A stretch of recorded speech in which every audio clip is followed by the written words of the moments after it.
Hey, what is up everyone? Welcome back to our YouTube channel. So for today's video, I'm going to teach you how you can easily pay CRA with TD online banking.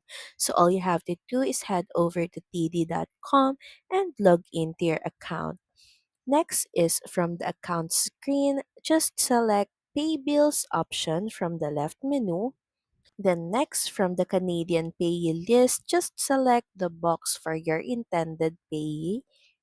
Then next is just select the Pay Selected Payees button. Then just select the account you'll withdraw the money from in From Account drop-down menu. Then next is just enter the amount you want to pay in Canadian dollars in the amount field.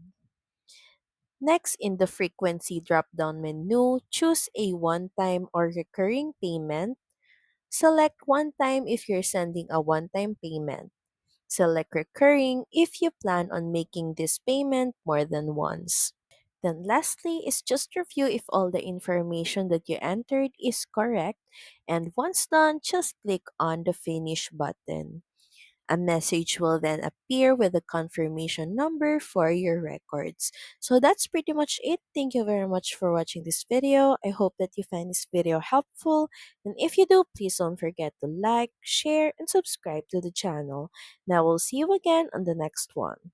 Bye!